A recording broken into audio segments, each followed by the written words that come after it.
St. Benedict Children's Hospital had a different kind of silence at night.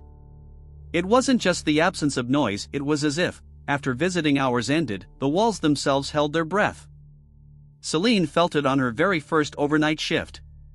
New to the team, still wearing her fresh white coat and carrying the weight of sleepless nights under her eyes, she walked the hallways trying to get used to the sounds of the hospital after dark, the steady beeping of heart monitors, the soft murmurs of mothers dozing beside their children, the faint squeak of medication carts rolling across the floor.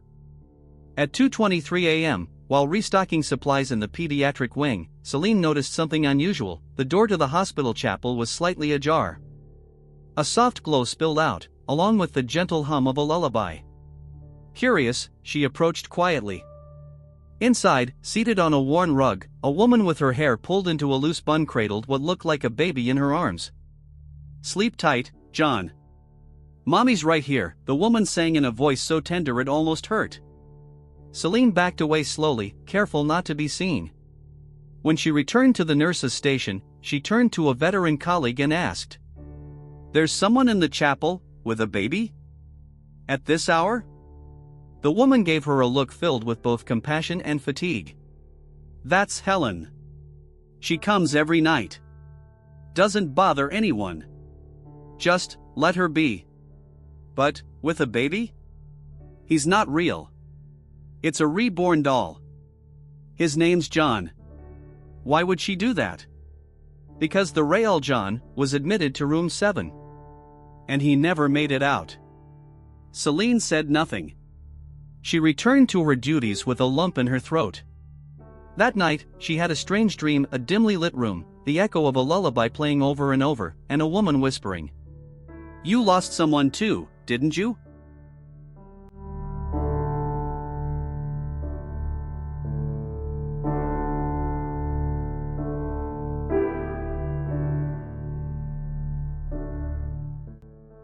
In the days that followed, Celine began to notice the details. Every night, right at 2 a.m., the woman would quietly slip through the side entrance of the hospital. She always wore the same well-kept, simple clothes, dark jeans, a lilac knit sweater, and a light scarf wrapped around her neck. In her arms, a baby wrapped in a soft blue blanket, wearing a tiny white beanie embroidered by hand. Yes, it was a reborn doll, but she carried it as if it were real. Celine couldn't understand why no one questioned it. There was no ID badge, no visitor's pass, no paperwork. But somehow, everyone seemed to treat Helen's presence with a quiet reverence. Almost sacred. "We tried to stop her once," said Marcella, another nurse. "Back when she first started coming. But I don't know. Some things just feel like they're not ours to interfere with." Celine started watching from a distance, quietly. Each night, Helen would light 3 white candles on the chapel's altar, settle the doll gently in her lap, and begin to sing. Always the same lullaby. "Sleep now, John, beneath the starry skies. Dream with angels by your side." She would stay there for about half an hour. Sometimes she whispered softly to the baby. Other times she just rocked him slowly, like she had stepped into another world. Without realizing it, Celine began leaving the chapel door slightly ajar each night, an unconscious act, almost like an unspoken agreement. On the 4th night, after her shift ended, she waited until Helen had left and stepped inside. The chapel was still. The scent of melted candle wax lingered in the air. On the floor, resting near the altar, was a small notebook with a powder blue cover. Celine hesitated. Picking it up felt wrong, like crossing a boundary. But something in her curiosity, or maybe her empathy, reached out first. She opened it to the first page. The handwriting was soft, rounded, careful. "Dear John. Today the sky was overcast, and I remembered how you used to squint at the clouds. Like they were getting in the way of your view."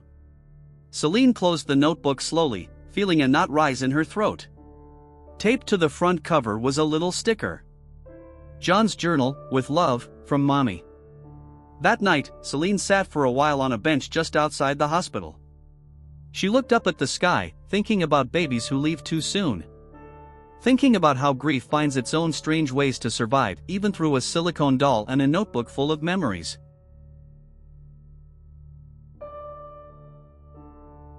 Celine took the notebook home. She couldn't quite explain why. Maybe it was the urge to return it in person, or maybe something more personal, more hidden. Truth was, she knew exactly why. She just wasn't ready to say it out loud. She sat in the armchair by the window, turned on a soft lamp, and opened the second page. The handwriting was gentle, like it had been written slowly, carefully, so as not to wake someone sleeping. Today I caught your scent in the sheets. I don't know if it was real, John, or just my memory trying to protect me. But I swear, my love, when I closed my eyes, I felt you there again. In my arms. The words felt heavy. Each sentence fell like a drop of water on skin already soaked in grief. She kept reading. The doctor said you were strong. And I believed her. I prayed, John. I swear I did, with everything I had. When they put you on the ventilator, I didn't leave the hospital for 3 days. I stayed in room 7, holding your hand. Even when it stopped holding mine back. Celine closed the notebook, her eyes brimming. She sat in silence, listening to her own heartbeat, fast, uneven, pulled by something old and deep. She got up and walked to the back room of the house. It was bare, with empty walls and a lace curtain hanging in the window. At the back of the closet, a box still waited. Small. White. The ribbon, long undone. She opened it slowly. Inside were a pair of pale blue knitted booties, a newborn-size onesie with tiny clouds, and a hospital ID bracelet. She picked up the fragile plastic band. The name, faded but still there. Thomas R. Baker, August 17th. Her son. Born premature. 26 weeks. 3 days of life. She had never told anyone at the hospital. During her job interview, she simply said she was looking for a fresh start. But the truth had nothing to do with geography. Back in the living room, the notebook still sat on the table. Helen's words felt like they could have been her own. It was as if the two of them spoke the same silent language of longing. The next night, Celine waited near the chapel door. As Helen stepped out, Celine approached gently. "You left this," she said, holding out the notebook. Helen looked surprised, but not alarmed. She took the journal in both hands, like she was being handed a newborn child. "Thank you," she said with a faint smile. "I always forget something." Celine hesitated, but then, "Can I tell you something?" Helen nodded, her eyes still resting on the sleeping doll in her arms. "When you sing to John, it feels like you're singing to my son too." Helen slowly lifted her gaze. And in that quiet moment, time seemed to stop. 2 different losses. 1 same kind of love. She took a deep breath, her voice trembling. "I sing for all the children who aren't here anymore. Even the ones we barely got to hold?" Helen nodded with a smile that carried both warmth and tears. "Especially those." Then, in a calm, almost sacred gesture, she reached into her bag and pulled out a second notebook identical to her own, still untouched. She offered it to Celine. "Write to him too." Celine took the notebook like it was a heart, beating, in her hands. "What if I can't remember everything?" "Then write what you still feel." "And what if it hurts?" "That just means it's still love." Celine didn't answer. She simply held the notebook to her chest.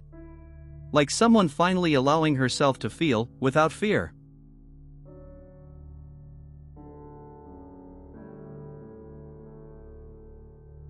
The next morning, Celine arrived at the hospital earlier than usual. The night before still weighed heavy on her mind. The blank notebook Helen had given her was in her bag, still untouched, but somehow alive. It felt like it was pulsing in there. She grabbed a quick cup of coffee and headed to the hospital's small records office. The room was modest, lined with shelves of neatly organized folders. Behind the counter sat Miriam, a kind-eyed clerk with a soft voice who had worked there for nearly 20 years. "Do you have access to old patient files?" Celine asked, her voice cautious. "Depends. What are you looking for?" "I want to know more about Room 7. About a baby who stayed there a few years ago. His name was John. Miriam didn't ask anything else. She simply nodded slowly, with the look of someone who knew exactly who she was talking about. I remember him, she said, pulling a storage box from under the counter. John Elias Whitmore. He was admitted at 5 months old. He had a rare genetic lung condition. His mother, she was always here. Always. Celine opened the file gently. Inside were medical notes, heart rate charts, lab reports. But what caught her eye was a folded piece of paper tucked in the back. It was a letter. Dated October 10th, almost 7 years earlier. Handwritten, in shaky penmanship, like every word had cost something to write. To the staff of St. Benedict Children's Hospital. Thank you for everything you did for my son. I know he's no longer here, but part of me still feels like he needs me, like there's still something I can do. So if it's alright, I'd like permission to keep coming back. I don't want to be a bother. I just don't want to forget. With respect and gratitude. Helen Callahan Whitmore. Celine felt her eyes sting. That was it. Helen wasn't clinging to the past out of denial, she was fighting against forgetting. Refusing to let her son become just another case file gathering dust in a medical archive.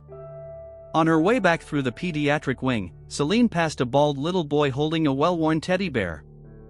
It was Joseph, 4 years old, in treatment for leukemia. He was on his way to another round of chemo. Celine knelt beside him and smiled. Think your bear's feeling brave today? He said he's not gonna cry, Joseph answered, his voice small but steady. Celine walked with him to the elevator. As they waited for the doors to open, she felt a strange chill, not from fear, but from awareness. How many Helens had walked these halls? How many mothers carried invisible babies in the cradles of memory? That night, when she got home, Celine pulled the white notebook from her bag. She lit a candle. Picked up a pen. And she wrote. Thomas. Today I heard a mother singing to the son she lost. And I felt like she was singing to you, too. I'm sorry I haven't written before. I tried to forget because I thought it would hurt less. But now I know forgetting is what hurts the most. She closed the notebook. For the first time in years, she cried in silence. But it wasn't angry or bitter.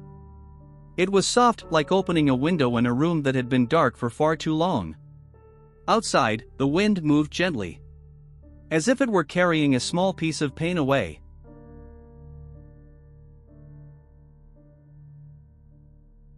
The hospital felt unusually quiet that night. Even the soft beeping of monitors seemed too respectful to break the calm that wrapped around the hallways like a thin blanket. Celine knew. It was time. She waited until the chapel was still and, once again, watched Helen step out with the reborn baby in her arms. But this time, Celine didn't look away. Helen? The woman paused. She held the baby with such natural tenderness that, for a moment, Celine forgot he wasn't real. Hi, Helen replied softly. I was wondering if we could talk. If that's okay with you. Helen hesitated for a second, then nodded. They walked to the hospital's old and used cafeteria, empty at that hour. They sat across from each other. The baby in Helen's lap. A gentle silence between them. I read part of your journal, Celine admitted, her voice slightly shaking. I'm sorry. I shouldn't have. But I think I needed to. Helen didn't look upset. She simply glanced down at the doll in her arms. No one asks about John anymore. Most people pretend he never existed. You're the first person to say his name out loud, in years. Celine took a deep breath. It was time to let it out. I lost a child, too. Helen looked up. And in that second, something sacred passed between them, a quiet recognition of shared pain. Thomas. 3 days old.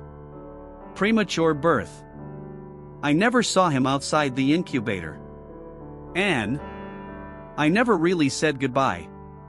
For a few moments, neither of them spoke. The only sound was the faint drip of a faucet in the background. "Have you started writing in the journal?" Helen asked. "I started last night." Helen gave a soft smile. "Writing to John was the only thing that kept me going. I didn't want to lose my mind. So I pretended he still needed to hear my voice. That maybe he still cared how my day went." Celine nodded. She understood now. "And the baby?" she asked. "It looks so real. At first, it was just a reason to keep coming here. But then, it became my way of not leaving him alone. I think he's what's left of the arms I had saved for John." Helen's words weren't dramatic. They were simple. Raw. Real. Celine felt the lump rise in her throat. "Do people judge you?" "Some do. Others pretend they don't see me. But I don't care anymore. Because John, he needs someone to keep saying he was real." "He was," Celine said firmly. "I read every word. He was real. And he was loved." Helen cried. Not quietly, but like a mother finally allowed to cry out loud. Celine reached across the table and held her hand. "If you want, I can sit with you on the next nights." Helen blinked through her tears. "And what if I want to see you writing in his journal too?" Celine smiled. It was a tired smile. But genuine. "Then we write together." And in that forgotten cafeteria, two women who had lost everything except love found each other. Not as mother and nurse. Just two souls who had learned something only grief can teach. That pain doesn't disappear. But it can be shared.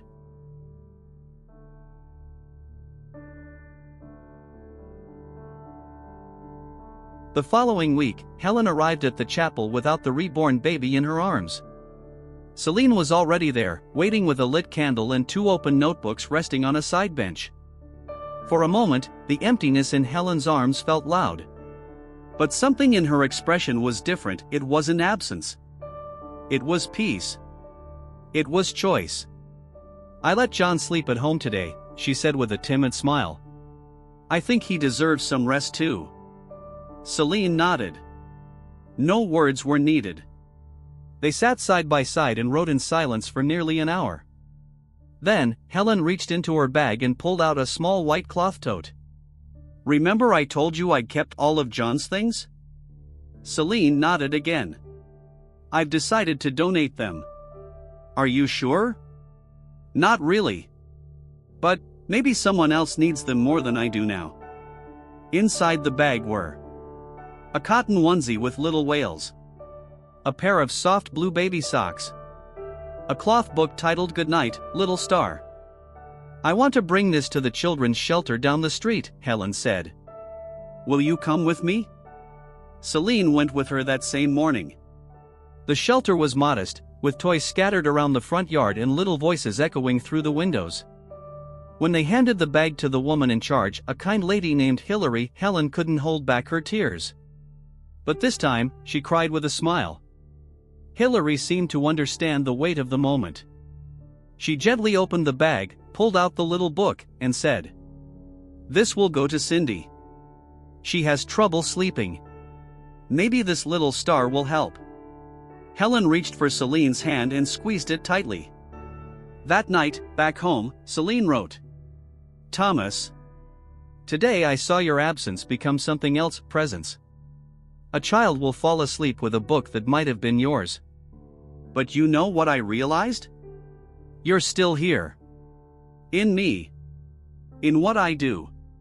In who I've become. And now, I want to love again. I want to be a mom again. Not because I forgot you, but because I remembered." 2 days later, Celine visited the adoption agency's website and began filling out the application forms. Each click was a step forward. And every step was guided not by forgetting, but by love. The next week, Celine and Helen returned to the chapel. This time, Helen brought the reborn baby with her. But she didn't hold him. She gently placed him on the bench, wrapped in his blanket. As if to say, you can rest here for a little while. Because I need to walk forward, too. Celine lit a candle. Who's this one for? Helen asked. For whoever comes next. Helen smiled. And then, for the first time, the two women sang the lullaby together. Soft, quiet, broken gently by smiles and tears. Sleep now, John. Sleep now, Thomas. Mommy's here.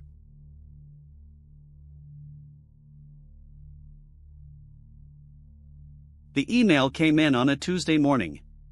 Celine was wrapping up a quiet shift at the hospital when she saw the notification on her phone. You've been selected for the next stage of the adoption process. Please come in to meet a child who may be a match. Her heart skipped a beat. Her hands trembled, as if she were holding something fragile, because, in a way, she was. That same afternoon, she caught a bus to the city shelter. On the way, she thought of the letter she had written to Thomas weeks ago. The one where she'd said, I want to be a mother again.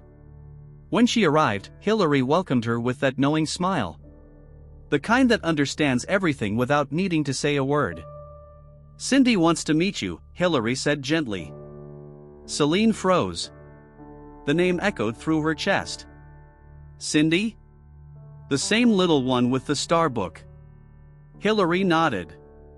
They led Celine to a small room with crayon drawings on the walls. A little girl with curly hair, wearing a floral dress and mismatched socks, sat on the floor holding a cloth book. The same whale-patterned one. Its edges now a bit worn from love. Did you bring me this book? Cindy asked, her eyes shining. Not exactly, Celine replied, kneeling down in front of her. It came from a very special friend. It sings, Cindy whispered. When I put it up to my ear and close my eyes, it sings. Celine smiled, her eyes welling with tears. It was impossible not to think of Thomas. Impossible not to feel like, somehow, he was there. Not as a miracle. But as a whisper of love, reborn in another form. That night, Celine went to the chapel to meet Helen. I met a little girl today. And she has an old soul. The kind that hears what you don't say out loud. Helen smiled. Like John. Like Thomas. They sat in silence. Helen brought the reborn baby with her again, but this time it was different. She placed him gently on the altar, wrapped in his blanket, the little book beside him. I think he can stay here now. Forever? For whoever needs him. Like the candle. Like the lullaby. Celine didn't say a word. She picked up her pen and opened the journal. Thomas. Today, I watched life stitch itself back together. I saw a little girl hold a book that wasn't hers, but now it is. And I felt you smile. Because love. It doesn't die. It just changes names. At the end of that week, Celine returned to the shelter. Cindy ran to her, leaping into her arms like she already knew. Can I call you Mom? Celine froze. The world stopped for just a moment. Yes, sweetheart. Yes, you can. From a bench outside, Helen watched from afar. In her hands, a brand new journal. Still blank. But now, she knew exactly how to begin. She wrote on the first page. Dear John. Today I met Celine's daughter. She smiles like you. I think we're going to be okay, my love. Slowly, gently. We're going to be okay.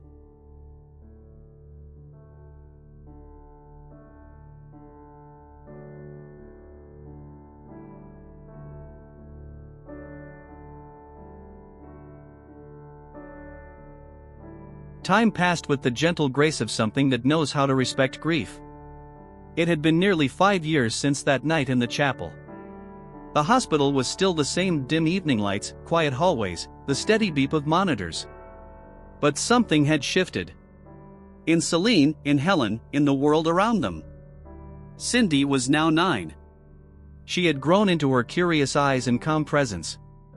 The kind of child who reminded you of the sky just before the rain. That Sunday afternoon, Celine opened a wooden box she kept on the top shelf of her closet. She sat with her daughter on the porch as the wind gently lifted the curtains. "I want to show you something." Cindy, ever curious, leaned forward with her chin resting on her knees. From the box, Celine pulled out a reborn doll wrapped in a soft blue blanket. Its eyes closed, expression peaceful, like it had always been asleep. "This is John." "A baby?" "Yes. He was the son of a very special woman. And he's part of my story too." Cindy touched the doll carefully, then looked up at her mother with wide, wondering eyes. "Is he real?" Celine smiled. "He is. Just, in a different way." Next to the doll was the little cloth book, "Goodnight, Little Star." Cindy picked it up and flipped through the pages with gentle fingers. "I remember this. I used to dream about that star. It was a gift. From the woman who helped me find you." Cindy looked at her mother for a long moment. "Do you think I was a gift too?" Celine cupped her daughter's face in both hands. "You were the most beautiful gift life gave me. After it took something away." "Like Thomas?" Celine nodded. "His name didn't sting the way it once had. Now, it was a bridge. Not a wound. He taught me how to love you, Cindy. Even before I knew you." That same day, Helen walked through the park where she used to take the reborn baby when she needed to breathe away from the hospital. Now, she walked lighter. In her hands, a small backpack filled with cardboard toys and a new notebook, its cover covered in childlike scribbles. She was starting volunteer work with children coping with loss. She would tell stories, listen to silence, and teach what she had learned. That love can stay, even when the body goes. Before entering the community center, Helen pulled a folded piece of paper from her pocket. The lyrics to her lullaby. Slightly wrinkled, but still legible. She smiled, tucked it back into her pocket, and stepped inside. That night, Cindy asked, "Mom, can you sing that little song?" "Which one?" "The one about John." Celine held her daughter close and began to sing softly. Voice thick with emotion, heart full. "Sleep now, John. Sleep now, Thomas. Sleep now, Cindy. Mommy's here." And so, with a lullaby born from sorrow, love found its new form. A living memory, cradling those who remain.